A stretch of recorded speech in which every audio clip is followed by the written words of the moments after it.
Matondo mboka bino balandi wa biso banso na kati ya TV lolaka ya Mvuluzi Kimbangu. Ya sonete nkembo ya tata nzambe ya mpungu tulendo. Nkembo ya solo bankoko na biso babelelaki ye nzapa nzakomba akongo mungali mvili mukulu. Mungu baba, Mungu wa milele, nzambi gaungu, kalunga babelelaki. Ndeko na ngai. Na ko attirer attention na bino encore une fois. Bona ndanga na bokebi nyonso. Bandeko nyonso message na biso na kati ya TV lolaka Mvuluzi Kimbangu. Merci pour na nouveaux abonnés. Merci pour na like na bino. Merci pour na ko fina cloche.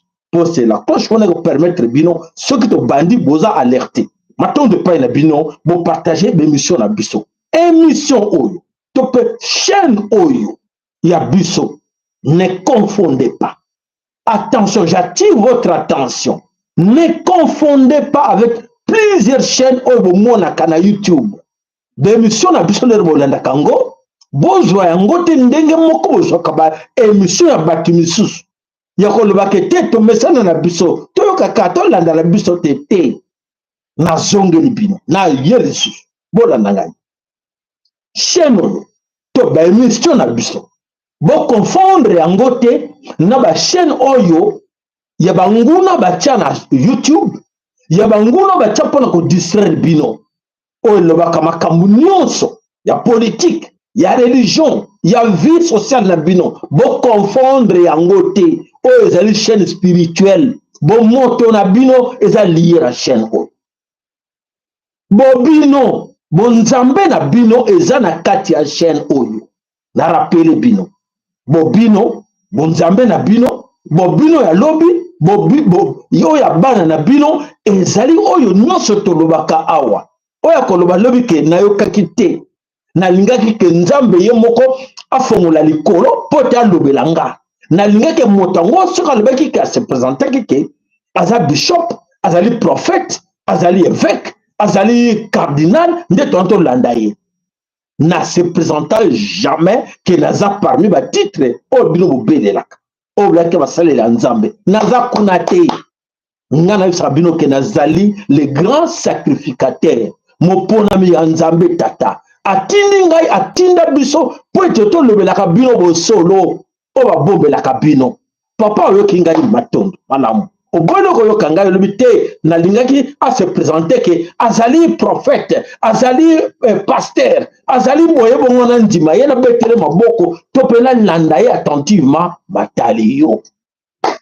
Matali yo na lobi bien que matali yo. Na tike ko sala ba émission tata lobi ninga ke zongela bandeko na yo, zongela bango, lobela bango, soko lobeli bango te kanda nanga ko ya sirio. Kotika bangote na zongela pona bino so bozo négligeango so bozo négliger bozo lo aka chez nous tata moko parle bakuna na Italie te na Espagne te na Congo te kaka ndenge moko attention yebisa ndeko na yo attention eza chaîne ndenge moko te biso la boso nanu bobino spiritualité na bino pona boye boza banani pona nini bakosa bino pona nini bagarde bino ba esclave pona nini bagarde bino na pauvreté oyo ya tacha bino obo koma ko nyokoma bino boza bata ko nyokoma te bino bana na nzambe bozali lokola peuple nyonso ya monde te bozali bana ya nzambe bozali obligé kozala na comportement mususu mentalité mususu ke bato misusu ya mokili ya solo na kansto loba yango na loba yango ya mingi oya yoka ngai malamu oya bone koyoka aza ko continuer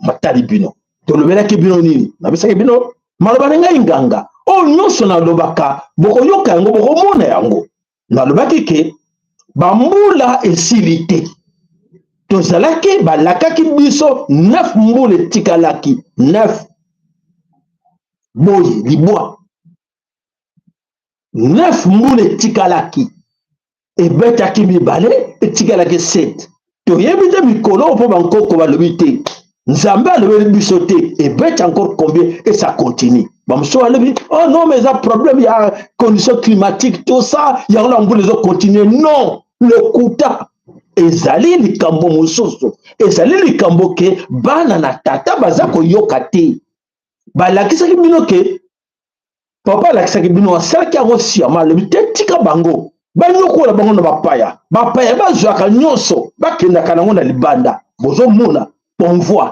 baor nyonso ya biso eza maboko ya bapaya baindien bapakistanais bachinois banani banyokoli bino na mabele akacopa na mabele ya congo dantotila baye na fimbu bazobeta bino bagénéraux na bino bacomplice bapolisier bino bacomplice tolobela bino sumu noko nini bayeli bino fimbu bayeli bino bamaladi bayeli bino bapoison baza kobonga bino mikolo nyonso tokoloba die tozokoloba te tokoloba ndeko bofongola miso oyo bozomona comme bakonzi na bino oyo bachef coutumier oyo banotable oyo bamwami oyo qui on appelle encore bapoliticien oyo bapasteur toyebisaki bino ke baza na pouvoir sur bino te torepetaki yango encore baza na pouvoir sur bino te bango baza na pouvoir te ya kokamba Congo naza koloba naza koinsiste baza na pouvoir te ya kokamba Congo bokomona eza nde bandeli eza kokontinue mbula eza kokontinue badega eza kokontinue boza koyeba yango mpo na nini mpo ete bana mangongi bapaya baye bazozwa nyonso boza komona boza kolela babite nakanisi bana bakososola bakomona ke nyonso ya bango eza maboka bapaya batie bakonzi bavote bakonzi wana batie bango liboso ya mboka bakonzi wana bazotravaille na bapaya baza konyokola babutula moi bana baza kososola te basosole te bakobetela bapaya maboko bozomona te bon sawa nakanisi totia bango mbula toyela bango mbula nanu na ntango bakomona ke bakokolala te bakola likola batwatira ndaku ela nakanisi bakolamuka bon ale totia mai bani komata na loketo ekomi na libumu ekomi ate tobi konage tokonage bani komata bani kokoma na monoko babani kolela bana babani kolela mbula ngo esili tokanisa tokontinelanga te nanu bososoli te boluka lelungi ya tata boluka elongi ya nzambe tata boluka elongi ya bankoko na bino bobelela bankoko na bino baza na kanda na bino o bofingaki bango o bwakaki bango likolo na likolo bapaya le secret là bolanda ngai bobwaki bango mpo te bapaya babisaki bino ke finga ye aza ndoki bobwakisa bango bokata balien wana bino bondimaki bokati balien wana na banani na bankoko na bino badivinité na bino bapaya basepeli bayokela biso bon bayokela biso bayokela nga sema te bayokela nga syndic bayokela ngai monisco bayokela ngai états-unis d'amérique bayokela nga vatican pase leki bozomona te bozomona te bozomona et vous continuez là-dedans kanda bakoko na bino ezali bozo continuer kosagenouer auprès ya oyo babetaki bango oyo banyokolaki bango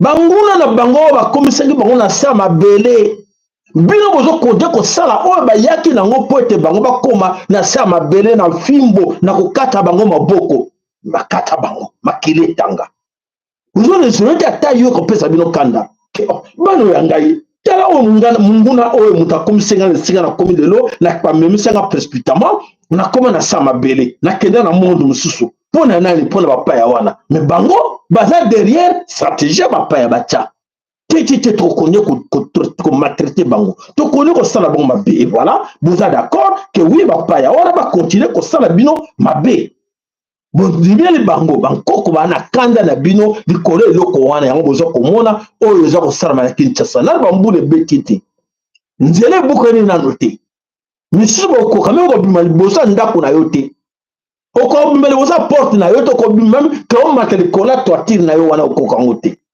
mpo bozososola te bozoluka koyeba te mozindo eloko oza kobombama wana matondo ale continue toujours kokumisa bino tokumisa bino tokotala voilà alors je pense que beaucoup parmi vous vous êtes des responsables de votre avenir des responsables pour l'avenir de vos enfants vous obozolanda ngai obozotala ngai matondo baker na bino matondo ba like na bino oyo eza très important pour na ngai yango wana baker ba like na bino po ete bapaya eza moment baza kozela biso ke bazofina alors comme bazofina yo mpe luka moyen au sala tuke au tielanga ba cœur au tielanga ba like au partager émission nga ba ndeko na yo o ba yoka kité ba yoka o toujours la bino ledo.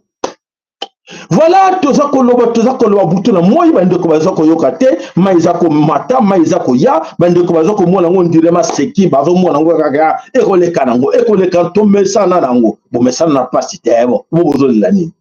Bo mesana nango. Bo mesana na pasi. E bo bozo lani. Bo mesana. Banyo ko la bino te to mesana na biso, ba lesa bino poison to mesana na biso te, ba na baza ko kufa bandeko baza ko kufa, bo mesana e bo bozo lela ni. Toko tala eloko nini oyo bozo ko mema bino kata distraction pour pa ya o ba yela ki bino bo se mettre tous à genoux auprès à Edom, à genoux auprès à Lucifer. Lucifer a ko sepela ke oui na ju bana na ye baza sous commandement na ngai. Alors tokede. Alors mes chers amis, toujours qu'on rappelle bino ke yoza muntu oza ndenge moko te na peuple mususu ya monde. Muntu to bantu bakufaka te. Muntu akufaka te, les autres bakufaka, mais yo okoki kokufa te, koko na yo akufa te, bandeko na yo kanza okunda bango bakenda bakufa te, babantu bakufaka te. Na rappele bino nebisaki bino ebandeli ke oyo eza chaîne spirituelle ezongisaka biso bobiso ata mosusu bino boyeba boza banani, boza bana na nzambe, boza babantu, boza lokola oyo bozomona te bazokosa bino, bazoyela bino ke bana mbongo bapapier bazoyela bino, bazoflate bino mpo badistraire bino. Yo oza mwana na nzambe, tu n'as pas besoin ya koadorer Edom, ya koadorer Lucifer. Voilà, abomination, oh bozo kosala na kati ya l'église ebele, bozo kote ko adorer Lucifer, et ezo matsakanda ya nzambe, ezo matsakanda bankoko na bino ba divinité na bino, yango bozo komona passe na bino, eza ko sela te cause nango yango wana. Voilà, les Congos sont éternels. Il est temps que boluka connexion na bankoko na bino, boluka connexion na vrai tata nzambe, tata nzambe ya mpungu tulendo. Kalunga boluka ye bankoko na bino bakufaka te bazotala bino boluka bango po ete baluka ko aider bino. Alors mes chers amis, tous ces désordres spirituels que nous vivons RDC Congo, ils allaient bien organisés. Des ordres spirituels, c'est bino chaîne où ils allaient tout d'abord bobino. Des ordres spirituels vous avez vivre rango ezalaki eza une bonne guerre ba yelaki bino ba religion ebele ba politicien ebele pour te ba distraire bino. Effectivement ba longa na côté wana bazo kondo distraire bino et bozo mona passe aussi la té malgré bo tout les églises meke bozo kanzakete passe nange longwe passe esilité longwe te ezana yo e kangama na yo sosola. Alors mes chers amis, beaucoup na kati na bino bateki milimo na bango et pas ya Lucifer, bateki milimo na bango et pas ya Edom, ba yebite ba kanza ba keleko bitike pas ya tata nzambe, te ba keleko bitike pas ya pasteur, et pas ya bishop, et pas ya évêque, et pas ya n'importe qui. Allez voilà, ba zo milimo na bango, baza déjà ba dielo. Alors bandeko bozano na kati ya boye bozangi na ko rappeler bino boye bakaki mama qui invite à lobaki ke bo peste topé sa confiance na bato yote o ba ye oyo soki tondimi bango tokonyokwama na zongeli bina encore mama qui invite à lobaki asangisi bandeko alobi bandeko omoni bato ba ye ba frère jésuite ba ye ba missionnaire ba ye bo pesa bango confiance te soki topesa bango confiance tokonyokoma boye biso na bana na biso boyoki. Oui, toyoki. Allez, il faut to bengana bango na mboka na biso. Kaka bango moko bandeko na ye, basangani ba pesa mayele mabe pa ya mundele ke no, tiala oko kange boye ti lelo ya ngwana souffrance to ko vivre na kati na ekolo Congo. Alors, bato baza ba responsable numéro 1 ya aboutissement na bino, on va commencer bino ba bolole banan des intellectuels congolais. Tous ces intellectuels congolais, les professeurs d'université, les ingénieurs, les licenciés en droit, les botala binombo sosola. Il y a le poto à Batimisusu. Mongo, mon minoko, il y a Batimisusu. Pour la kosa bino, vous allez ba œuvre à Lucifer. Oh, non, vous allez licencié, vous allez professeur, vous allez talaka mboke komi. Et que, bato nous sommes dans la politique, ça va professeur. Il y a université, avocat, maître, nani. bango tout mutu moko azokoyeba te kososola te ke eloko nini tozomema Congo moyeba bima na pasi yango eza te. Voilà eloko nyonso toza kolobaka. C'est important que chacun de vous ameka koyeba ke la plupart de tous ces gens là sont des tonneaux vides. Même tout na bango eloko eza te mpo na bango bazali bachaku ba répéter oyo mundela pesaki bango komba répétaka. Non, il faut dire ça, il faut dire de gros mots. Ce qu'on dit gros mots, il est trop basé à baroyeba rien. Gros mots on est l'équipe, on a monté mayele. Ah, ça peut vraiment. Et ben oui, il utilise gros mots. Eh ben il y a quoi, il y a français en bien. Français mon okonayo, anglais mon okonayo. Tala kibolole. Voilà bande kota ko baka mi colonialisation, esprit autour ba colonisation et ça pour continuer dans nos cerveaux. Alors, il est temps de dire aux autres que non, vous n'avez plus le pouvoir sur nous, c'est fini pour vous. Alors, biso nyonso to luka moendenge nini to effacer bango nyonso poto boya ko kende na kati na libulu oyo bazo mema biso epa ya batu oyo ya banguna na biso. Alors, to kenena nous to la tchela bino ka mo ba image pote to plus un peu mo moke oyo to bombela ki bino mo kona lelo ya ko sokola bino encore mais tout pour na koyeba ke et si kanini o bazo mema biso o esengeli ke to landa yango te po ete ba kamo bano bombe la biso mingi lelo e comme ko bema polele na poisa na miso bandeko nyonso bazali ko mona ngo ke oui to komi na tango yango esengeli ngai na yo to lamuka po ete to boya ko kweya na kati na libulu oyo banguna bayeli biso na kati na bele kolo Congo bayeli biso nini bayeli biso manipulation. Alors que cette vidéo soit traduite dans toutes les langues, au nom de la nature des ancêtres. Et qu'elle aille au fin fond de la forêt amazonienne, qu'elle aille au fin fond de la forêt équatoriale, qu'elle aille en Orient, en Occident. Voici le Jésus occidental qu'on vous présente. Il y a plusieurs présentations d'ailleurs. Voici comment les Occidentaux présentent Jésus. Un blanc. Voilà, vraiment un occidental, longs cheveux, beaux yeux, barbe bien taillée. Vous voyez, le Seigneur, il a pris le temps de bien tailler la barbe, tout ça bien peigné.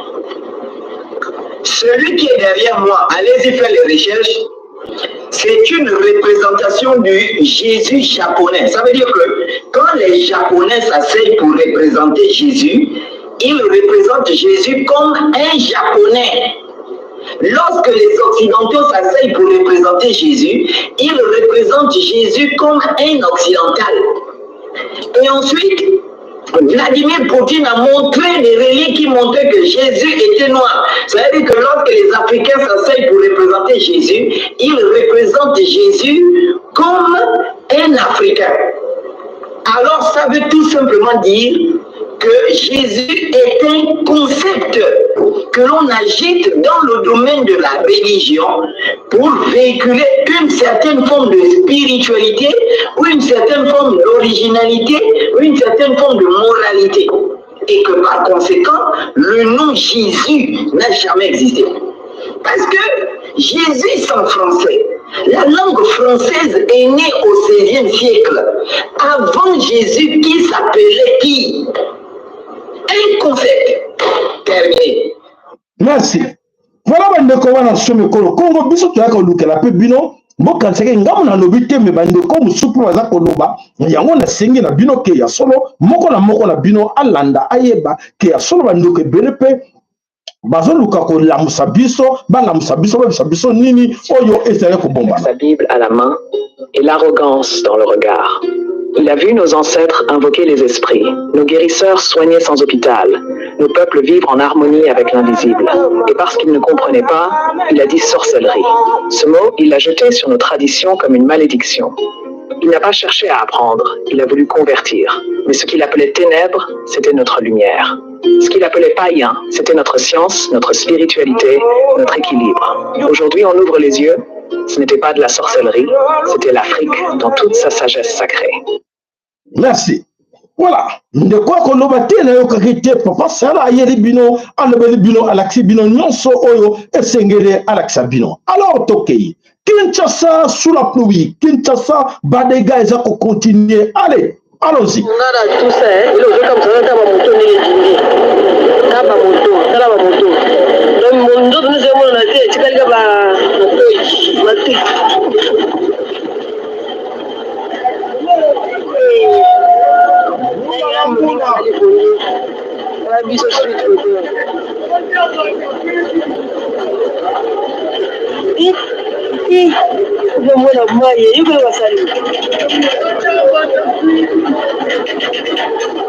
Le 14 juin à Kinshasa, le 14 juin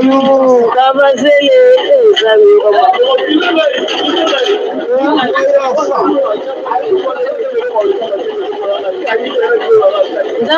Papa, bomba bien bon infection. Beto, mboka na ye ya. Do soutenir.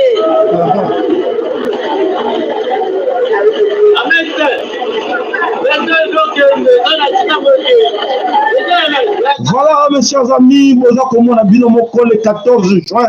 Aujourd'hui, depuis ce matin, depuis la nuit, Moula et Banekonoka, Moula et Kosila depuis 3 h du matin, Ti et Kosila à 8 h du matin, Badega, Maï.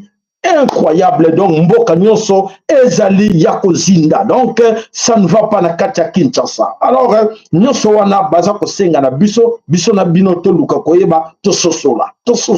Nini oyo ezali koyela biso kati na mabele ya Congo d'Antotila. Oyo c'est recto vive na kati na paradis, le paradis est transformé comme en enfer.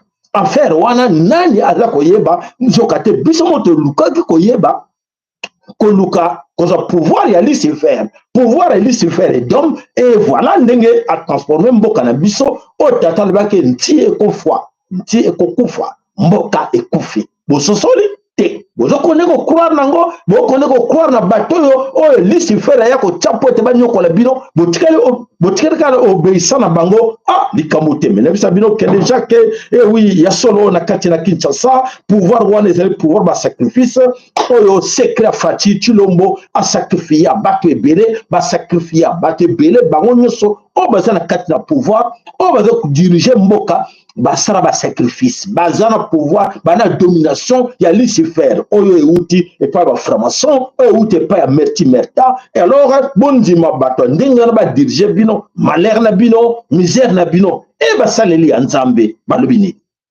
Ba soi-disant ba saleli anzambe, balobite, ba dénoncer bangote, pour la kolbake, non, toujours nous comme à cause de ces gens-là, parce que ba yena pouvoir mi balé. Kuna balobi ke bankoko na biso bazo benga ba mwami bazo benga ba chef coutumier kuna bazana na kati ba ndako na bango na oya ba franc-maçon ya Lucifer. Alors voilà le kolomoko na kati kolomo ni banda e bongo mboka e koma la mundenge nini pour mboka eza problème moko moto ba dirija ka mboka ba pona makana nzambe eza spiritualité tout d'abord mute vandi saka physique et bino spiritualité bino boza faible un pied dedans un pied dehors na ko diriger mboka malheur. Matondo pour ba kere bino matondo pour ba like na bino ya solo bato na ko rappeler bino ki ya solo ba yana pouvoir à mabe pour la kosilisa bino webaki un certain Jacques Muyembe webaki non webaki Mungondo ce gars là wazaki docteur wala monsieur docteur bazaki bango so au service de l'Illuminati bango bayela ki bino extermination bandimaki bazaki mbongo pour ba exterminer bino mingi bakenda mingi bakufa na kati ya Congo d'Antotila likolo ya mangwele likolo ba kisi o mindele ba pesa ko poison tata moka yaka na maneti pire master ya Chilombo get tata wana yaka na maneti mais pire master ne pona mbongo tiens allez laisse entrer ça tiens allez laisse entrer le poison pona ye azoko exterminer ba bantu avec exterminer bantu c'est le plaisir moyennant l'argent avec exterminer. On sait ces awapi. Ma service sur la nyonso, nous avons contrôlé ça parce que c'est l'argent aux offerteurs bango. Et voilà, au lieu de laboratoire, nous avons rappelé sous dans le Bélabino. Plusieurs laboratoires à armes biologiques. Et ça, na kati na Congo. Et ça, na kati na Limete, na kati na Gombe. Et ça, là, poison sur place. Et je sais pas poison sur le plan sol. Et il y a parce qu'on a tongote. Et à quoi à confiter. Et balayete. Et famille na ma belle. Poison. Na bana na mikolo poison. Oh ba ko mo ba ela ka bi bazo la bino. Ata mangwele bazo. Boto bola bana ba mangwele. Mangwele bazo to bola bana wana poison. mundele moko te akoyena eloko malamu mpo bana bankoko na biso balingaka biso te po akoyena eloko malamu ke topesa bango po ete tosepela na bango base reproduire rien nyonso problème na bango baarrete reproduction baarrete bobota te nyonso wana oyebisa bandeko to mais toliaka na biso te bongo tokosala nini towana choix te tolia na biso kaka te ezala poison na kati kolia te nakolia na osala nini nakufa na kufa ebonga muta liboso ezosepelisa bato bazali yango voilà bandeko bana so mikolo Congo ya solisa bino ke ba laboratoire eza na kati na Goma eza na kati na Lubumbashi eza na 4 coins ya Congo bakotsa yango ezosala ba produit oyo eza koboma bino bama nebisaki bino makambo oyo tosali bino ya ba maladie ebele oyo bazosala biso na kati ekolo Congo eza wana bandeko na biso nyonso bayebi yango le gouvernement Fati et son gouvernement sont au courant ya nyonso na bino awa baza au courant nango nyonso ke bango bapaya oyo baye basala ba masanga mpona kodétruire la jeunesse masanga alcool o bralima o ilibra o ba société nyonso sala ba masanga nzo babenga yango soki bakuti mo bajeune bazomela donc c'est voulu le gouvernement a au courant il s'en fout boma bango nga bana nanga baza à l'étranger boma bango sisa bango nga bana nanga bamelaka biloko wana te donc aujourd'hui la jeunesse baza perdu moyen toloba mingi exacté voilà. Donc, Congo, Ezawana, sans tous les contrôles, sans contrôle, OCC, Onini, et l'oko moko ba contrôle la Kaizate, ne ba contrôle la kaka, Fonds monétaire international, Artine la bango combien? Kuna beli biso don ya combien to kabola. Wana nde baza makasi nango. Mais le reste que non, to luka ndenge nini, to ko sala po ete to big se bande ko na biso, et loko wana nde ezate. Alors bande ko to kenena no o ba ko le kaka na katina Kinshasa. Ya kotala ke ya solo eza koyinda na kati ya Kinshasa o nyonso tosebino hier bona nango tosebino lobi nini tobike mikolo eleki na kanisi mercredi na samedi passé tolobaki bato baza na kati ya gouvernement na kati na UDPS bana mission mingi baza baétranger bakoboma na bana etumbu po ete bayela biso makama mpe bolanda loba wanga daki keno te makambo wana mutu abomi wampanga eza kabuya te ezali ba règlement de compte na bango pa keno ko zombongo battu tout ça. Allez, c'est parti. Bolanda. Voilà. Mon tour babeki, c'est le petit frère, il a conseillé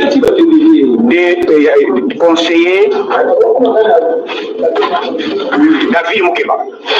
Donc, il va bêter au jour, il va bêter au gravement. Il y a David Moukeba, combattant à Tongo.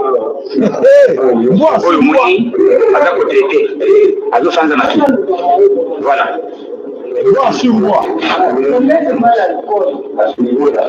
To éviter ezali donc bakombata bazali awa moi bakosila na bakobema na bakondiana nani balobi komona nani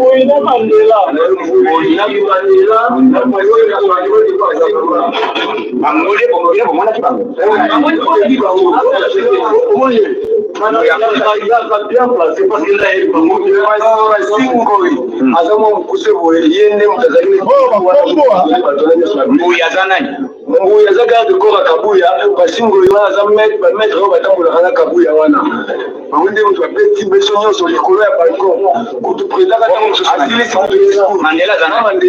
Mandela Nazana. Mandela évite ce matin. Proche là, proche de son Kabuya. Voilà. Leki, il y a conseiller David Moukeba, conseiller président de l'éducation de l'État, pour la Bétioï. Voilà. Voilà.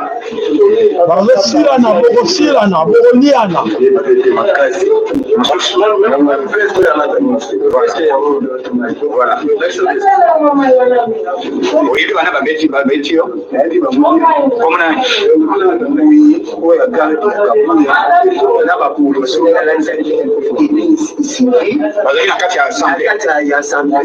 makambo ene somi na kati assemblée oui na ba chaîne na voyous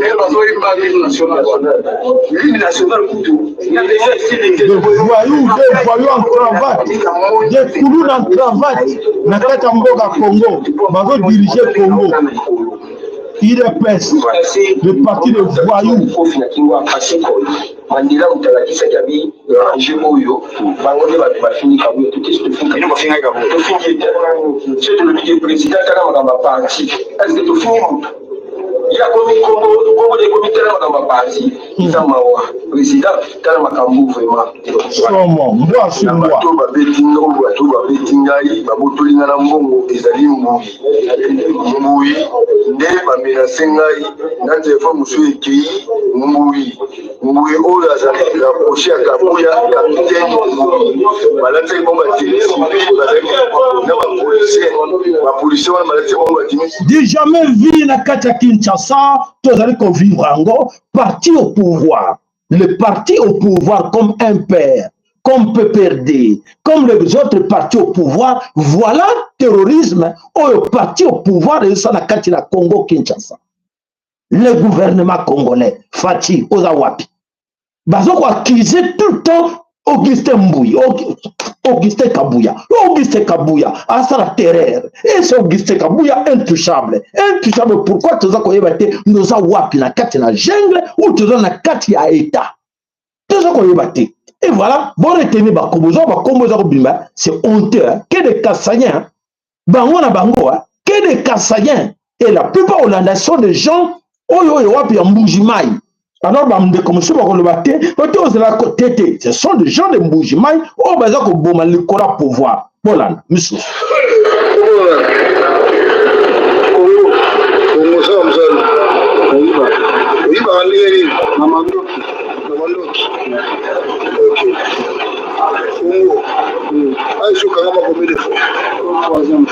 Troisième fois.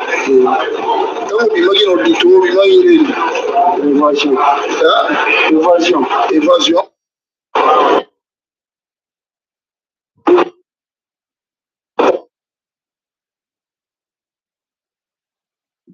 Olimbisi moke na moni ezali kotelema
Voilà mes chers amis, alors Bandeko, bref, ba crime nyonso koleka na kati na Congo bana babandaki ba série oyo ba enlèvement oyo nako kidnapper bato ba jeune tout ça okotala na kati ya masolo wana nyonso 85% sont nos frères Kassayens qui sont là dans ce coup. Nakatanga, Lubumbashi, ce sont des Kassayens. Ceux qui ont plusieurs coins, soit sont des Tutsis qui manipulent les Kassayens, soit sont. Donc, c'est-à-dire que Tutsi n'a pas Kassayens. Ban Bazana Kati. Et Ban Bazana au pouvoir. Le pouvoir, Ban Bazali, Tutsi, n'a pas Kassayens. Bazana au pouvoir na Kinshasa. Est-ce que Bazana c'est la pour terroriser la population, pour intimider la population, ou nini? Tu comprends tout nanan. Pour la nini kaka bango, baza au pouvoir, et baza au Kanate, baza au pouvoir, baza au Bomana, baza au pouvoir, et baza au Fingana, baza au pouvoir, baza au traité, baza au n'importe quoi que Finga, kaka bango baza au pouvoir. Ba famille na bango ba proche, tout le monde qui, Makama Denise, oyaki ke ngala famille présidentielle, a Finga ba maman bato, a Finga modèle nyonso, mususu wana dinosaure, a Finga bato modèle nyonso alingi, kaka ba famille présidentielle. Tout ça est battu. L'autre nini, où ils ont marché. Là, c'est Fatih qui peut nous répondre. Qu'est-ce qui ne va pas avec ses frères, ses sœurs? C'est toujours bon dans la tête. Il y a désordre dans le Congo. Banditisme, crime dans le Congo, Bango. Qu'est-ce qui ne va pas bon le biso? Non. Matondo. Pour que ça me réponse, pour les aller à passer mingi, il y a comme on a au nyonso et à koleka. Alors bandeko bana some kolo Congo ya solo ezali ya pasi mingi ya komona o nyonso oyo ezali koleka na kati na mabele kolo Congo ya ezosenga nini ezosenga biso moko babe na Congo tozala angele na makambo nyonso eza koyela biso tozala angele te ekozala pasi mingi mpona biso et surtout pour nos enfants bana biso bakofuta facture o nyonso oyo toza kosala ya mabe matondi pai na bino allez tokei wapi tokei ya solo na maonyo sakoleka na kati lekolo Congo tokei na kati na mboka Lubumbashi na kati ya Katanga na kati ya Katanga kuna toyekoza sango ke ya solo ba ndeko na biso oyo bazali kuna na kati ya Katanga babengi bango ba militaire batinda bango kuna kuna nde bandeko bazali konyokwama bakonyokoma mpona nini bakonyokoma po ete bakonzo batindaki bango na kati na Katanga baboko s'occuper na bango babi tetete tala besoin na bino te allez débrouillez-vous c'est quoi donc débrouillez-vous na ba civil bo torturer ba civil bo beta bango bo nyokola bo botola bango tout donc voilà ke otine encore ba bandi mususu na kati comme ba militaire pour la plupart des militaires boyoka ke garde républicaine.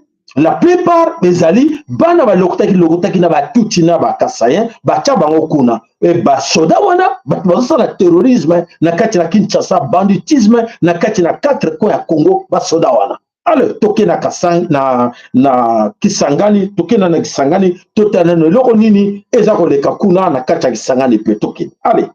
Voilà. On a la ya soda njo hivi.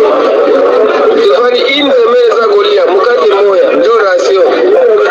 Hapa ni Kisangani, muone kisi wanatokeza waplese. Asa kushia tuko waplese, tuko wafujari, ndio vile wanasema washia. Hapa tunajua kama tutapata solution gani ya dudu. Makuta hatupate na mikate ndio wanaanza leta mkate moya, soda moya. Ndio hapa bote wiko wanapokea mikate. Uangalie. Ono. Ndio rasio. Hii ndio rasio ya kukula basoda. Mikate. Mwangalie, mikate letu ndio hii. Angalia.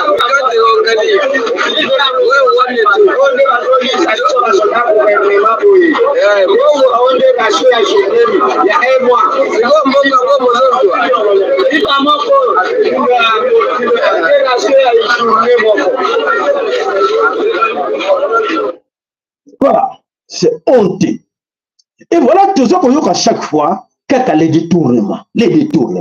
Batu musu bazana droit que bari que mbongo na bango non il faut 30%. Non bona droit mbongo te biso mbongo na biso fa kende Dubai mbongo na biso ezana kata caisse l'état fa kende Belgique France to geno bomba tout sont ba villa donc ba congolais ba na droit le soutenir ba soda batina bango na kata na Kisangani po ete ba kende musala ki soda tala ration bazoleli pa ko kauka soda zoleli paru maintenant non moi écoute on met les athées et ça passe bon soda boy o tina que no bunya bitu mandenge nini soda ya boya kobunda bitumba ndenge nini akodefendre mboka ndenge nini na makambo boy eza pasi mingi ya solo bandeko toyokaka bango baza kodetourne badetournement badetourne détournement toyiba bayiba mbongo ndenge balingi mais mosala ya kosala na mabele ekolo Congo eza te et voilà pasi oyo biso tokomona ya kobiso bandeko baza kocomprendre te tozakoloba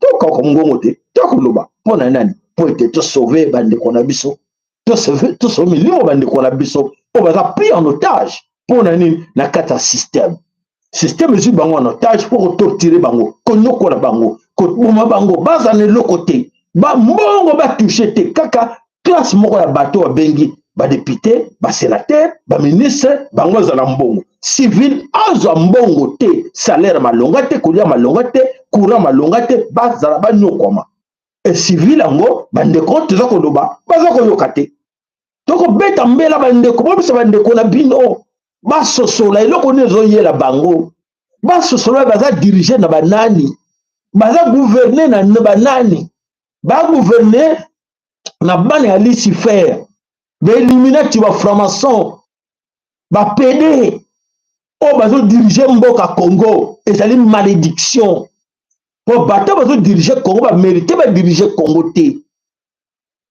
Voilà ce qui se passe. Alors bandeko tokolobaka oyo ayoki biso malamu oyo alobi ke ayoki te likambo te etali tokei na kati na Kinshasa batindi biso communiqué moko alors balobi ke to faire circuler yango na bato la police communiqué à la police ya Kinshasa balobi nini na kati ya communiqué à la police balobi boye faites circuler ce message du général de la PNC. Aucun agent soit-il en tenue de la police militaire ou civil n'a le droit de fouiller votre sac, votre téléphone au motif qu'il y ait à la recherche des infiltrés. C'est qu'ils sont, si quelqu'un vous interpelle dans ce sens, refusez catégoriquement, obtempérer, éviter les personnes aux alentours. Vous pouvez maîtriser ces bandits et amener vers les autorités compétentes. Soyez informés pour ne pas être victime de la barbarie qui s'installe petit à petit dans la soi-disant parce qu'il y a des guerres, il y a la guerre à l'est du pays. Faites large diffusion. Alors, banani ba communiqué oyo et ba comment on est intentionné. Ces gens en tout cas, bazo ko sala ka pour intimider bat. Écoutez-moi.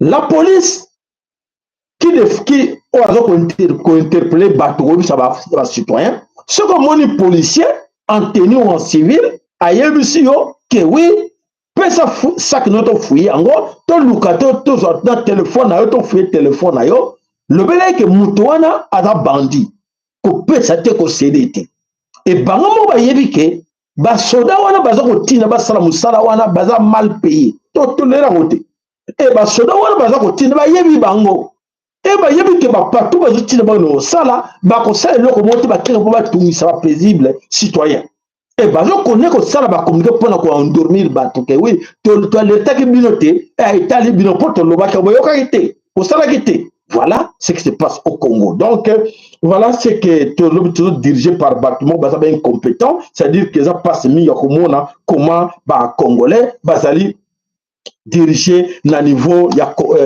bateau yo bazana compétence te mais bazo lukaka mbongo bango c'est l'argent à tout prix qui compte pour na bango. Alors bandeko tokei na kati na Nord Kivu. Na kati ya Nord Kivu, on nous a envoyé des images batindi le biso za nini ya laksa biso ke oui bandeko tolala. Après to solo. Majambo. Habari. Tuambie jina lako nani? Tuambie mlifika Kongo namna gani? Kuzaliwa sasa leo wanasema mrudi Rwanda. Utatuelezea nini? Kuna furaha kurudia kwenu? Majambo. Habari masiku. Mlifika Kongo tangia mwaka gani? Mesha gawia huko. Sasa wanasema leo mrudie Rwanda. Mnafurahi au mnasema nini? Mnarudia kwenu kwenye kubwa amani.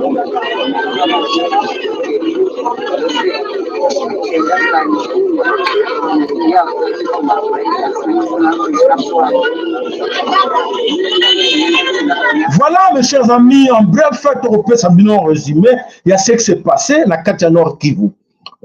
Kivu sien, on a bus quitté la bango, il y a Kanate et Belé. Convoi ma bus et Belé, le bus on a hier, que non, et hier pour être et ça la va et vient na Rwanda pour comme balkaniser comme Mboka Moko. Bango baye na mission mususu. Mission baye nango kozo ba tuti oyo bazana kati ya Goma o bango mo ba kotsaki ba ko récupérer bango. Donc bazo jouer na image na niveau international pour être ba l'accent au niveau international que oui nous sommes là, nous récupérons nos gens au kotsaki na Congo. Mais ba niya ke bana ba soda na Congo te, bana ba na Congo te, mais ba le baki ke ba réfugié congolais ni ba bazana kati na Rwanda. Et ba ko ba réfugié wana il faut ba zonga. Bazongi saki bango lelo ba récupérer bango ba kena ba encore na katina Kigali. J'ai les kawana, il faut demander ça au gouvernement congolais. L'air ba bus le wana, le gouvernement congolais a interpellé bango ba bus le kenewapi. Non, laissez passer. Pourquoi frontière la confondama? Ba bus le côté na ndenge lingi. E ko bi open ndenge lingi, motako tuna te, banane bazo bima na biso. Banane bazo kenena bazo zonga. Wa ba identité na bango. Congolais moko na droite atuna wana bolubi eza complicité gouvernement congolais te eza complicité ministère intérieur te oyo kotala biloko bozo lekala miso na bino voilà bandeko là où toujours koloba ke ya solo makambo ezo lekana kati na ekolo Congo eza makambo kokamwa voilà tala ndenge batie mulongo bango nyonso bazomatala babiso wana na la plupart ezali ba mibali est-ce que bato wana bakena bango formation et bon bazonga lisusu to eza nini point d'interrogation kaka tozana réponse mo apesa sa binote eza ya pasi na mawa ya komona alors bandeko tokena kati na sujet du jour au tout ça binoke to sa bino makamuni eza koleka. Mes chers amis, problème ya Congo nakanisi ezali problème moko ezali très capital parce que le gouvernement congolais Félix Antoine Tshilombo a complice na kati makambo et loko nini oyo bozo kozela lobby et le on est au salama ba signer d'accord ou te bon landanga attentivement si j'ai la bus le béquet tu alerter bino vous à la vigilant mes chers amis écoutez très bien vous à la vigilant vous ben à Congo il y a côté na katia géo il y a ba hypocrites occidentaux bazo s'arrêter tous ces hypocrites dirigeants européens bazo na bazo sala génie va sentir qu'ils risquent de perdre le Congo. Comme ils risquent de perdre le Congo, alors, ils vont comme vigilants. Comme vigilants, la plupart, même 10%, mais ils vont sentir que ils sont comme vigilants. Alors, il faut te tromper Bango. Tout l'examen que nous sommes avec eux, comme longtemps, va souffrir sous domination. Il y a Rwanda, Zalaki, Rwandais, Zalaki, n'appuie, il y a Occidentaux. France, Allemagne, États-Unis, Amérique, Belgique, pays nyonso, bango balina sima Rwanda. Bango bango pesa Rwanda nyonso. Ozwa kapona biso. Et là on est échangé ce bango à vie. Hollande. Ce n'est pas oh bako benga la haute diplomatie à Félix. Faux. Hollande très bien mes chers amis. Bo benga bandeko Hollande très bien. C'est faux, c'est du mensonge. Ce n'est pas la haute diplomatie où il y a Félix Sali.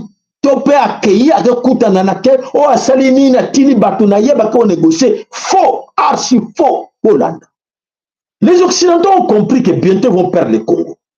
Parce qu'ils vont sentir que pression est à gauche, à droite, pour la Kolakisamo Kilmobimbake. Non, Makamozo, les Kanakati, le Congo, toujours l'Ingatora, Toto perdre le Congo. Comme on va sentir que va perdre le Congo, alors il faut changer de stratégie. La nouvelle stratégie, il faut baser Bango tout contre Rwanda. Bango tout contre Paul Kagame. Bango tout contre Batuti. Mais dans l'entretemps, les Tutsis qui dirigent le Congo, qu'il y a des Tutsis là-bas au gouvernement, comme dans le Sénat, comme dans le Parlement, il y a plein de Tutsis qui sont là. Félix abimisi tout moté, a touché bangoté. Les Kimas sont là, na ba presse partout, ce sont des Kimas. Nana Tchabango, l'armée des Kimas et de toutes sont là. Pas bouger bangoté. Mais, bah, lutter, biso, il faut l'entendre dans la Rwanda. Pourquoi? Parce que, bon, non, tu as attaqué Rwanda, tu as des sanctions contre Rwanda, tu as tout que Rwanda a mis sa soda naïe. Pourquoi? Parce que, bah, il va jouer na yo, va topper vigilance na yo bena Congo. Bazo Banga, ils ont peur maintenant. Pour avoir trop vigilance, non, ils sont pour vous, ils sont contre le Rwanda. Donc, vigilance, on va tromper la biso, yango wana pour nous faire voir que maintenant, les Occidentaux, sont pour nous les Congolais, parce que Félix a fait une bonne diplomatie extérieure, et voilà, bazo pour soutenir yé, faux, asali maji, mogote, loko, mogote, Occidentaux, yebi pe que non, bazo trop violent pour pas perdre le Congo, parce que l'objectif n'a pas été ba boto la Congo, ba tia Somalie, Congo. Félix était d'accord. Il y a un balkanisation Congo, un niveau de balkanisation Congo, à Sedaki Kobanana Ituri, Kisangani Ituri, bébé Butembo, Tieko Kitatina Tanganyika, à Sedaki Johnson. Mais les Américains, mon Jewana, oh, bah, qui Félix, autorisation de le faire, obliger Félix de le faire, et qu'on va très dangereux. Pour na biso pour la population ba comprendre que non ndeko na biso ba mai ba boy ba ko cédé comme ba mai ba boy ba ko cédé et comme que ba jouer d'autres cartes, changement de stratégie, et ba loba que oui, maintenant ils sont tous contre Kigali, contre le gouvernement rwandais, et maintenant ils sont pour les Congolais. Le gouvernement rwandais et les Rwandais sont d'accord avec ça. Ils sont tous complices dans cette histoire. Donc, ils préfèrent que ce soit comme ça, bah, camoufler. Oui, maintenant, faisons semblant de sortir. Bah, si vous installez, bah, oh, bah, s'engagez, bah, ça, là, na Congo, bah, ça, wana. Mais ils vont faire sortir, bah, tout, bah, les inutiles, bah, pas, faire semblant de le faire sortir, bah, les bandas, bah, c'est bon, bah, mais bon, on a Kigali. Mais réalité, bah, rotikala. Bazana Kachiko, Bolanda, parce que Moussou, Bobonelaka Lobby, voilà le secret là. Le secret là que les États-Unis d'Amérique, ils ont peur, il y a pression bah, chinois, pression bah, russe, que avec tout ce qui se passe dans le cas, il y a Iran, et Iran, Israël, que pression Moyen-Orient, bah, on a que vraiment, bah, on risque de perdre le Congo, alors, il faut voir l'accepter qu'ils sont avec vous, pourquoi les changer encore ailleurs? Parce que il faut finir avec le Rwanda. Il faut finir avec le Rwandais. Et le non, arrêtez, nous allons faire pour vous ce boulot-là. Et alors, nous avons ezali lokuta bande konangai bokota na kati ya jeu wana te obo occidentaux ba eko mema biso nango po eteba bakosa biso. Donc c'est à dire que bato wana nyonso bazali contre biso moko te na kati na bango o aza wana lobake non aye wana po ete abikisa Congo. Allez, tokei wapi na kati ya Nord Kivu botala o ezali koleka kuna.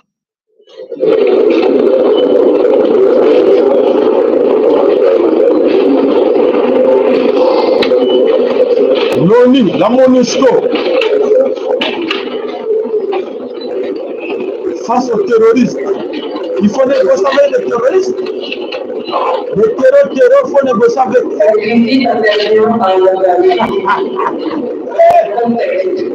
De tensions persistantes.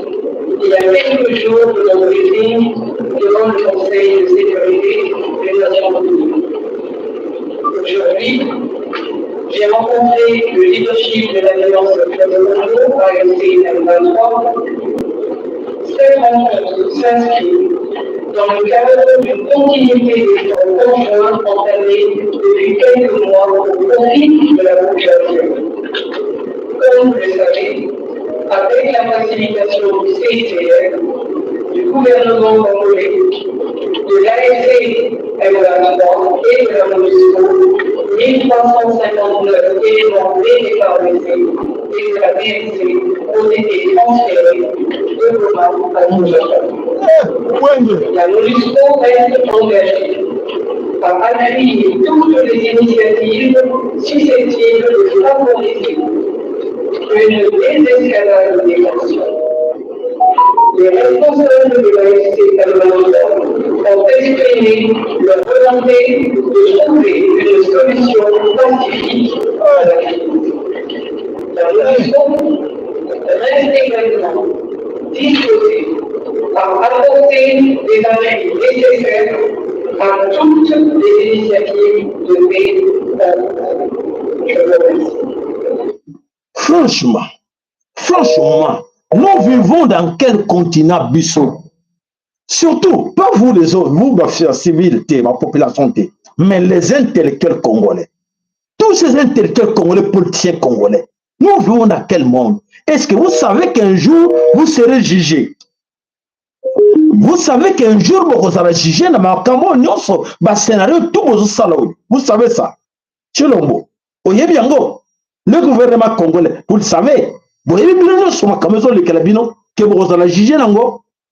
La MONUSCO, jeune battel, Boma, Chilombo, tu as permis, na FARDC, avec Jean-Pierre Bemba, de massacrer les jeunes à bout portant, à cause du départ de MONUSCO. Félix Chilombo et Jean-Pierre Bemba. Vous avez massacré les jeunes qui ont dit non à la MONUSCO. Ils doivent partir. Voilà aujourd'hui, à l'Occident, partout dans tous les pays du monde, sur telle réalité, non, il ne faut pas négocier avec les terreaux. Il ne faut pas négocier avec les mercenaires. Il ne faut pas négocier avec les rebelles. Et comment, où en sommes-nous? Comment la MONUSCO, plus de 60 ans qui sont au Congo, aujourd'hui, quand les M23 et les autres là arrivaient, qui était premier de faire évacuer les gens? Allez-y, la MONUSCO. C'est la MONUSCO, elle qui premier, il a évacué la FARDC. Oh, bima, allez traverser, allez-y. Kachabukavu, c'est la MONUSCO. Et aujourd'hui, la même MONUSCO présent avec qui? Avec Colonel Nanga, avec AFC, qui sont des rebelles, qui sont des terreaux, qui sont des... Mais c'est quoi juste? Nous vivons dans quel monde? On ne comprend plus rien. Quel jeu qui se passe là-bas? C'est là où vous devez comprendre que, en tout cas, s'il vous plaît, réveillez-vous. Ça se passe à Kinshasa. Nous sommes épargnés ici. Nous avons la souffrance. Parce que vous ne comprenez rien. Et c'est à vous de vous mettre debout. On est obligé de tous se mettre debout, d'arrêter les distractions. Si on veut distribuer, permettre de nous distraire, parce que parmi nous, il y a beaucoup d'idiots. Beaucoup des idiots parmi nous qui ne comprennent rien. Ce qui se passe au Congo, on ne pense pas épargner. Papa, maman, et bon, les guider là, Iran, Israël, kuna, au Pessimambo à Boy. Kuna Ukraine, au Pessimambo à Boy. Bango, il y a la crise. Ils ont failli, ils ont annoncé, et ce sont des étrangers qui nous dérangent. Et quand ils vont commencer à dire, ce sont les étrangers qui nous dérangent. Yo, Zanani, aux étrangers, malgré ces papiers-là, aux étrangers, aux a mal vu. Et alors, on déconne, beaucoup ont négligé Congo dans tout là. Ils ont négligé Mama Congo, Sundoli, Nigo Kipete, à retourner mon Kolowana. Ah, moi, je suis un peu de temps, je suis yo kena nanda ko musupoza na bakaro nanda ko ba paya yo le wikete awa nazala nga bien mama Kongo na négliger yo ah siko ngo sani ngo zonga na kikuku o kikuku négligaki o ba no kipete ngo ekoma boye ba nyoko nga mama Kongo yo zalaki wapi tango ba no tula ka bino moko na kati na bino c'est là où il y a comme un grand problème que les maman comme nous comme bino bozaki na derrière Fati bozaki derrière les police kanambe bozaki derrière Katumbi bozaki derrière les politiciens derrière les religieux derrière les Senko on tout ça ah papa maman tango yango sosola pour la banana yo lobby pour banana ba luka sika okende teka mais c'est la faute de maman c'est la faute de papa mais tout ce temps là oui, on regretter. Pour nous dire que banane erreur, il fallait la vérité, il fallait bounder la mboka na yo, il fallait au tcha fort dans la Congo, au tcha fort dans la Congo on a quatre distractions. On a quand même présenté on a aussi là pour pas ces o yana kati na monde oyo frapper Occident ndeko na ngai papa mama bakotikela yo tante bakotikela yo tante mokete ke yo osakana na makambo nyonso ekoya lobi. Alors il est temps que chacun de vous ayeba kotala nini esengeli asala. Allez, qui nous dirige? Allez, Tokei. Député provinciaux de l'Assemblée de la ville-province de Lualaba, mesdames, messieurs les ministres,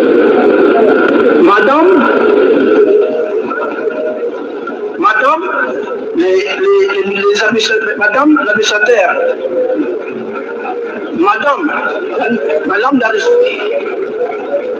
madame et messieurs les administrateurs de la RVA,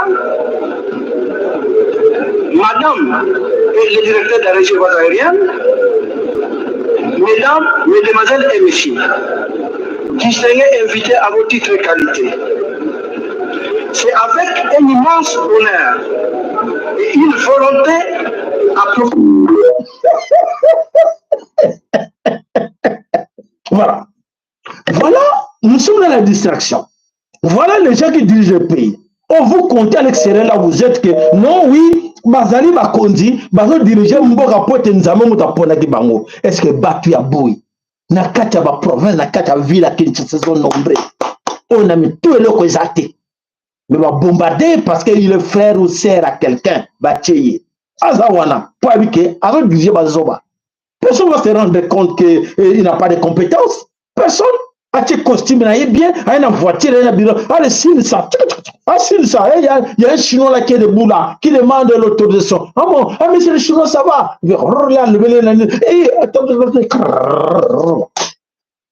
Bandeko, c'est là où c'est que nous vivons en RDC Congo. Oyo, batu mingi na kati na biso, bako regretter nango. Alors mes chers amis, Tokei wapina onyoso, ezako leka na kati na nini, na kati na mabele kolo Congo, na isi bino kena. Le belaki bino, il y a des laboratoires à l'arme biologique, où il y a la kati na Congo. Oyo, ba Félix a fait son autorisation salema. Oyo, toujours qu'on rappelle, bino to, le belaki ambaleleki, et monsieur Katanaki, to zongele bino yango. Kebisa bande kona yo. Bangungi, oyo, get, mutamaneti. Aye kotia na Congo avec l'accord à Chilombo. Avec l'accord à Chilombo, ba ina bangungi. Et puis ça bino malaria. Et puis ça bino maladie. Muyembe asara chango.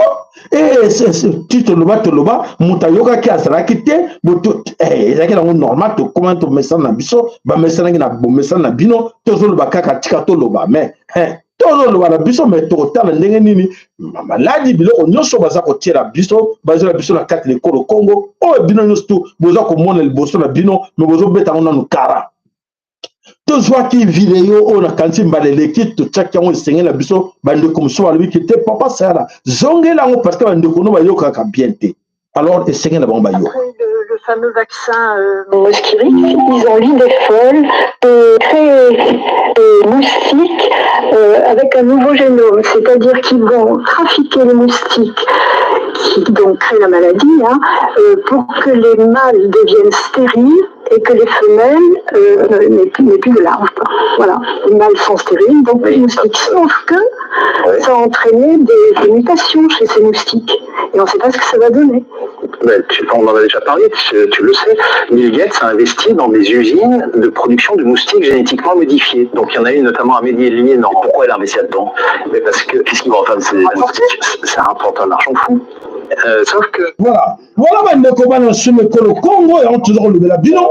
Alors, bilan qu'on nous se dit que le awa, et ça ma caca na Congo. Mais na Congo, personne ne dénonce en haut. Et ça, ils ont circulé, ils ont créé une maladie, ils ont antenne bango, il y a 5G, et ça, on a 4 écoles au Congo, et ça, on a maladie de la population. Depuis 2020, on a les 5 ans passés, tout le bango.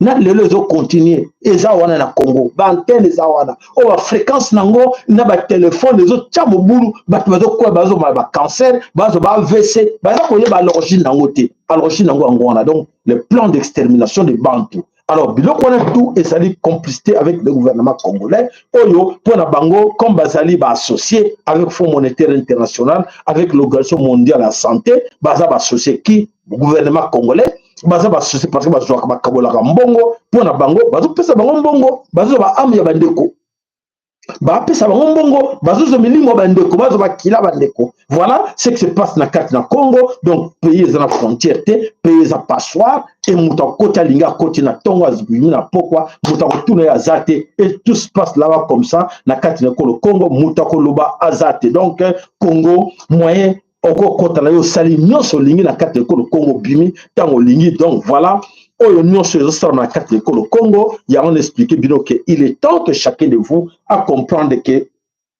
bandeko oyo bazoya na bastratégie nyonso bazotia en place po ete basisa biso babe na Congo. Plan d'extermination à race bantu oyo eza mise en place en marche ezotambola po ete petit à petit basilisa biso baexterminer biso. Mais yo oyebi te, yo olobi ke te nalanga na poto ya concerné te, ti est concerné oza na poto oza concerné po soki hôpital bayebi yo ke ntango bamoni oyo pe kobo te pa bakolekisa yo facilement.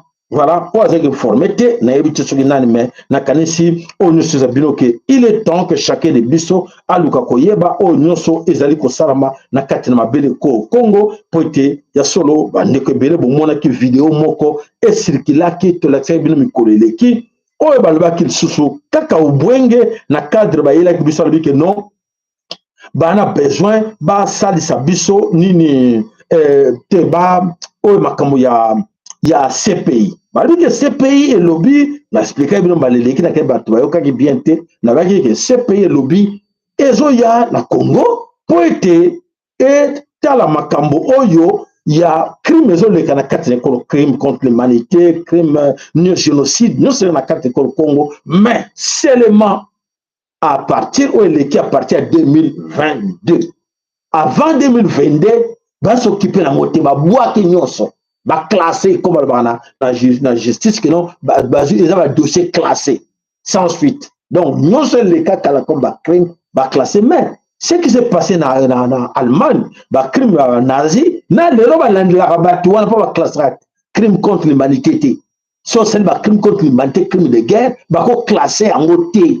Mais na Congo, incroyable classant. Pour la nini. Bien sûr, bien que classant exactement parce que Vazali toujours en compétition avec le Rwanda. Voilà la réponse dans le binango du sous. Donc tout ce que va se faire comme Bagé ou non, ou va condamner Rwanda, va passer le coup de et voilà, le cas avant, qui crime récent, qui à partir de 2020. Jean-Pierre Bemba, crime. Alors, nous sommes prêts pour des douanes, Hippolyte Kanambe. Bon, va comprendre que non, Hippolyte Kanambe, Kangaka, Hippolyte Kanambe, parce que crime nyonso, Hippolyte a sala na Katembele Congo, et c'est une plan d'extermination à race bantou. Les 12 millions de Congolais massacrés, et c'est un plan d'extermination à Bantou. Et ça continue. Donc, il s'en fout de ça. Et c'est mon Congo, on comprend. Donc, voilà, attention, surtout à la France et aux États-Unis, baza complice à Barcanosio à Congo, et Bango, baza en complicité avec les confession religieuse nyonso oyo ba notable ba mwami na biso nyonso ba yebi makambo bazo manipuler bango ko ba mike. Ils sont manipulés là incroyablement na banani na ba politiciens congolais, ba politiciens congolais lokola kabila mona keleki wana consultation a bengi ba to nyonso ba mwami banani tout ça kaka bangona moyena l'argent et azubango et à sacrifier ba jeune. Voilà ce qui se passe na katina mabele ko Congo lu a kota kata bergerie aza kolia ba même nyonso nana ko battre la bango muta ko loba non azati parce que bango tout moyena l'argent, ils sont tous d'accord. Allez-y, prenez tout ce monde là, on s'en fout des. Voilà mes chers amis, bana somme ko le Congo a solo qui n'attend toujours le bino ke mokileza ko yinda bande ko bele baza ko ba teke mokileza ko yinda. Attention na ko sur la bino bokeba o eza ko yela biso le boso. Allez, toke wap toke na mboka au pays des hommes intègres. Au pays des hommes intègres, allez, Tolanda. Du splendide hôtel, du Rico et du Simondé. 7 hommes parmi les plus puissants du monde minier dorment encore tranquillement. Ils ne savent pas que leur réveil va être brutal. À exactement 6 heures du matin, des forces spéciales burkinabées font irruption simultanément dans leur chambre. Pas de négociation, Pas d'avertissement. Juste l'efficacité froide d'une opération planifiée dans le moindre détail pendant des mois. Victor Petrov, PDG de Goldmax Corporation, se réveille avec un fusil d'assaut pointé sur lui. L'homme qui a pillé l'or africain pendant 20 ans se retrouve menotté en pyjama de soie italien. Ses mains tremblent quand il comprend que cette fois, son argent ne pourra pas le sauver. Qu'est-ce que ça signifie? Je suis citoyen russe. Vous n'avez pas le droit, crie-t-il en anglais, puis en français, cherchant désespérément une langue qui pourrait lui sauver la mise. Voilà, bandeko bonimi sina monike nini micro na biso de konemo muke et batterie siri. Alors bandeko, ce qui s'est passé dans la Burkina Faso, alors président, il faut l'appeler président. A mérité le nom d'être appelé président de la République. Voilà, Ibrahim Traoré a continué à frapper fort. Le président de l'Afrique. Il faut dire ça comme ça. Il est là, l'homme fort du moment. Il est là. Il mérite d'appeler président. Parce qu'on veut défendre la nation naïe. À défendre ma belle naïe. On ne joue plus avec Burkina Faso. On ne joue plus avec le PDAS. Les blagues hier, aller au Congo, aller passoir, aller avec tous ces escrocs-là, les voleurs-là qui sont au Congo, aller les corrompre là. Mais plus question à Burkina Faso. Plus question à Mali. Plus question à Niger. Ah, qu'est-ce qui se passe? Voilà, tous ces grands voleurs, les bandits long chemin, qui étaient dans la colonie, pensaient que vont continuer le Congo. Et voilà, la Mokina Tongo, comme on appelle que 7 grands Moyibi, Oya Mindele, colombe impérialiste, Oba Vandi Sami Sissa, Nakati na Burkina Faso. Alors, à lui, l'andeli bango de près, basé belé na Congo là. Basé belé, mais moyen l'argent, comment on manipuler, généraux na biso, soldats na biso, la police na biso, moyen l'argent. C'est pas manipuler. Même le gouvernement, comment on appelle ça, la présidence, a manipulé na toi, Mikel, chinois, tout ce monde là. Là, Burkina Faso, lobby, Ibrahim Traoré, arrête, c'est fini la récréation. Ah oui, comment? Ah oui. Ibrahim Traoré a décidé de frapper sur la table. C'est fini la récréation. Allez, il faut contrôler tout ce monde. Baké wana ou ben écoute bango kuna tala na stock na bureau na ndako na bango tala baké ba malette ya mbongo tala ba or na ba comment c'est quoi cette histoire? Oh mais moi j'ai l'habitude, moi je suis protégé par Emmanuel Macron par non. Et ici nous sommes au Burkina Faso. Nous ne sommes pas en France, nous ne sommes pas en Russie, nous sommes au Burkina Faso. Dites-nous un peu, vous faites quoi, monsieur? Depuis des années, vous êtes là. Non, ne touchez pas. Non, allez. En ce moment, je vous parle, les 7 gangsters, il faut l'appeler comme ça, ils sont aux arrêts. Ils sont aux arrêts. Dans le Burkina Faso. Dans le moment où ils sont là. Il y a économie, il y a Burkina Faso, il y a trafic, il y a véhicule, il y a track, il y a des gens. Oh, il y a tout na kati ya Lubumbashi, na kati ya Zambie, dans le Lubumbashi, dans le Lualaba. Entre parenthèses, c'est pour ça que Lualaba, l'aéroport, mais ce n'est pas à vous.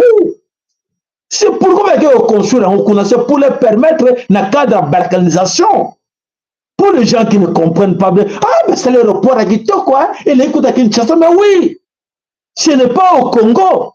Lualaba est considéré comme pays où à l'écart. Et pour camoufler la vigilance, pour tromper la vigilance des Congolais, il faut faire ça qu'il y ait une pour une fierté à Congo, pourquoi ne pas commencer à faire ça dans la capitale? Nakati Dar es Salaam basala aéroport image fierté à Mboka aéroport Jules Nyerere Nakati Dar es Salaam au moins le côté Mongofoli bravo pourquoi ça lui a ôté? Non, lui c'est voler l'argent et envoyer à l'extérieur, c'est pas pour les Congo. Et voilà ce qui se passe là-bas. Nakati na Belé à Mboka il y a Batime Soussou, voilà, frapper bango, mindele bakombi monde déjà que biliaki bango bikoki, makamunyoso, eza ko bebe la bango, nakati abele kolo Congo. Voilà, nakati na Burkina Faso, nakati ya Mali. International a annoncé hier la reprise de ses enquêtes en République démocratique du Congo. Karine Khan précise qu'elles porteront plus particulièrement. Le vrai nom de la RDC, ce n'est pas la RDC. Voilà, donc tokei na dossier mususu oyo ezo sengela na biso nyonso bolanda ngo makasi parce que ce qui se passe aujourd'hui na moto ko lobo na kati na comment Iran na Israël eza ko yinda échanger ba donne nyonso mokili po te ba musu bazo mona ngo ke tali biso te eza mosika te eza ko yinda na monde entier pour se bino ko ezo leka na Ukraine.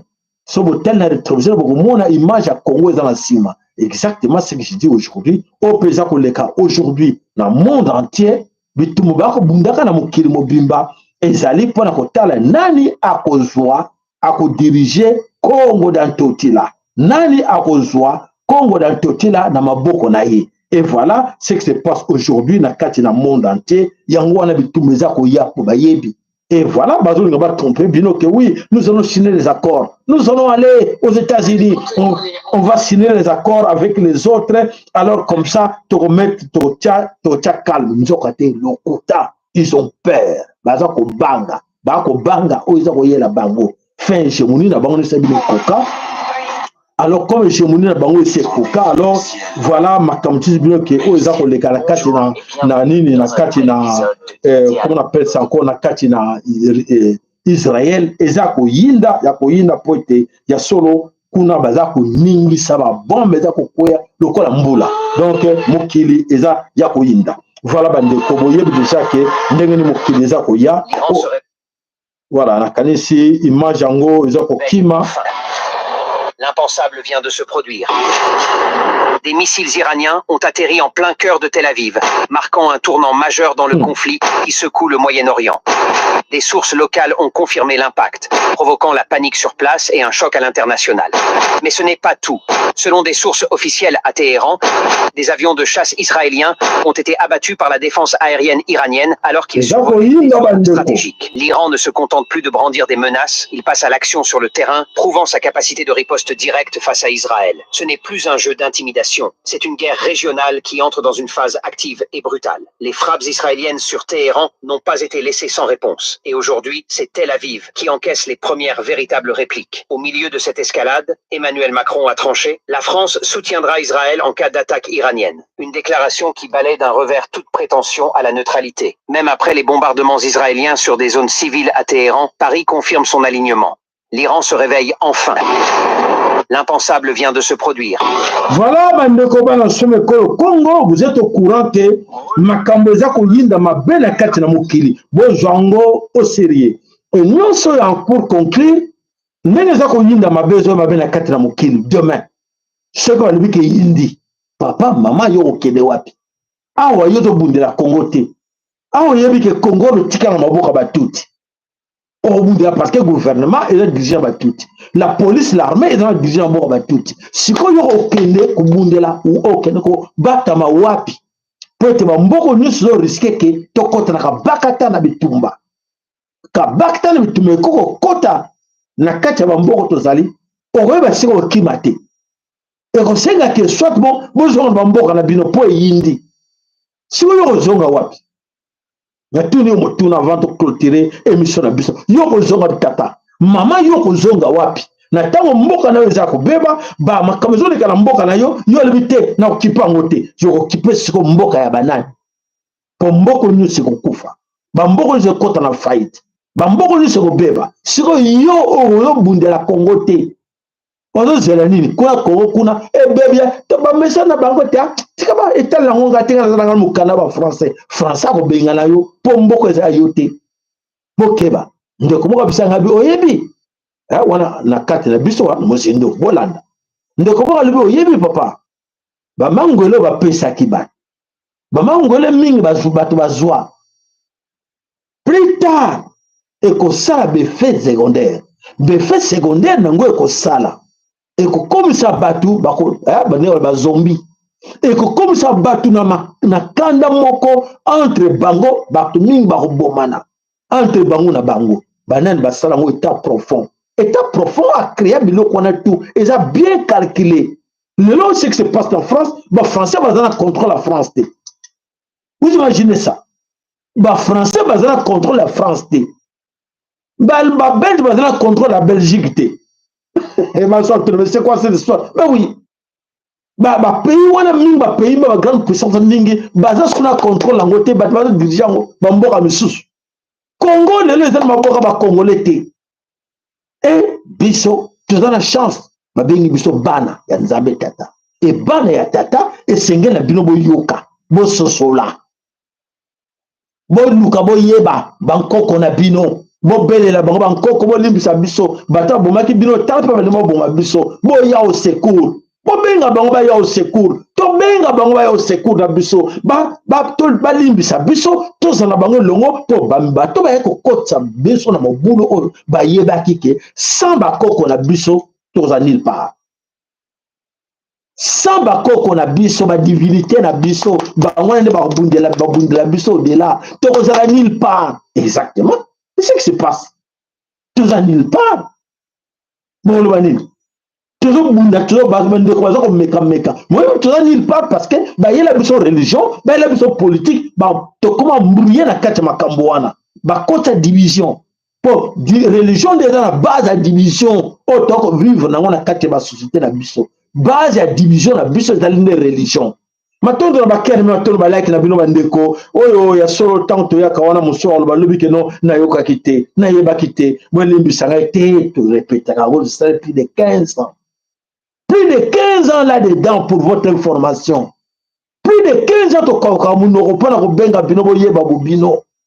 Plus de 15 ans tobisaka bino ke dites ça à vos enfants. La musa mana na yo ba yeba makambo to ko bunda oyo pour relève salama soko yebi to la sa bango te le tete yo moi nga que tu vas devenir demain pasteur ah oui non acolyte oui comment chantre c'est bien pour ça la Nzambe faux keba soko la kisenze la wana o ba kono ba yela ki biso ba missionnaire ba yela ki biso tu ba créer biso ba missionnaire rebelle pour ba continuer musala na bango ou bien la sa mwana no ke mwana lobi luka mwa yeba technique malamu poto yeba ndenge nini toko travailler na or na biso toko travailler na coltan na biso toko ko inventer toko sala ba route na biso moko santo benga mindele wana o laksi mwana no nzela malamu. Mais sur le sanzela kana te tanga Bible yeba ka Bible papa mama keba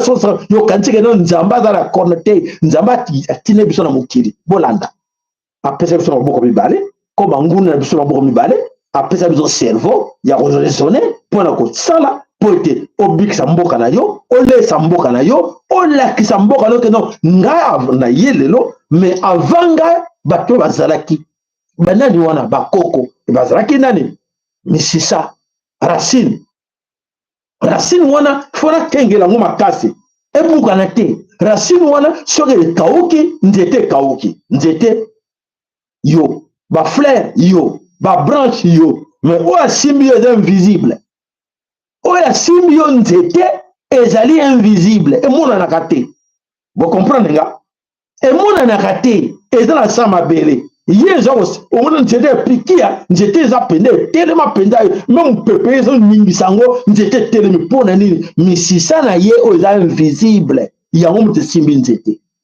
e yo so misisa na yo eza faible obor lango maite keba oleka na mopepe wa mayele ayoki wa comprendre. Voilà matondo mingi bande ko na biso boss on lagi biso to monaki la présence mama big lycée big mama lo sako epai na bino ya solo lo sako epai na bande ko nyonso oyo ba landaki biso bane bandeli to pesi lo sako epai papa na biso Willy Kaenga to pesi lo sako epai ndeko na biso matondo lengo to pesi lo sako epai ya mama na biso Fatuma Banza to pesi lo sako epai bande ko mingi oyo ba kombo e mataki liboso lo sako matondo epai na yo ndeko na biso maman ndeko ba soutenir la chaîne na biso oyo to za obligé ko remercier bango et pas na bango grâce na bango nde bozui lelo omoni to benga ba technicien ba yaki ba régler histoire il faut payer l'argent il faut payer donc voilà bandeko ba ye ba bongisi c'est vrai ba bongi ba communiste to katanité pour nini faut payer l'argent. Alors merci Nabino, merci et pas na papa na biso Mukobo Michael le sakomatondo sika zali nzamba batela yo na libota na mobimba le sakomatondo et pas na papa na biso Willy na mama na biso Marie na kadina Dallas nzamba pambola bino losako matondo epai na papa na biso tonton Lema esika ozali na basukie na nyonso nzambe apambola yo esika yo ozali tobosani te mama na biso ana losako eno losako matondo epai na mama na losako eno losako matondo epai na yo papa na biso Francis bitodi losako matondo epai mama na biso Bamika losako matondo epai na yo mama na biso Fatuma Banza lisusu losako matondo epai na yo papa na biso Yeko losako matondo epai na yo mama Mososo matondo losako epai na yo mama César losako matondo epai na yo mama Masamuna losako matondo epai na yo mama na biso Masuka. Voilà bandeko na biso wana bandeko wana betaka tubosete mbuta na biso MKN wana ezali bato oyo bamesana kosonga chaîne na biso toza na bango ebele toza ebele me ba songa chaîne baza na bango mokeme c'est mieux ata moke wana nzamba pambola bino na oyo nyonso bosalaka po na chaîne na biso topesa ba information na bandeko bayeba bobango bobiso po ete tozala solide mopepe nyonso koya topika matondo. Allez tokutani mokolo na mercredi mais tosengi na bino s'abonner massivement partager s'abonner fina cloche po yebake toko ya le pour makamezo ningana eke na vitesse makasi na Congo toko ya tout moment po te to ya ko betra bino mbela oyo eye ya makasi po te bambole sidi na te bambole za ko continuer nyonso wana bobiso bososola bambole silité ba dégâts silité nyonso wana bososola boluka bakolo mboka wana o bobosanenge bofingaki bango bobwakaki bango bango nde bobela bango bosenge pa na bango batika ba arrêté soki boyoki te bana mama Congo ekozala nginda voilà matondo epa na bino tokutani mokolo ya mercredi kobosana te mercredi tokoma mercredi samedi mais na katikati wana pe tozalaka na bémission soki ye paf tokoyela bino pe mamusu lobi tokoya pe na émission spéciale lobi alors nzamba pambola moko na bino ingeta ibobo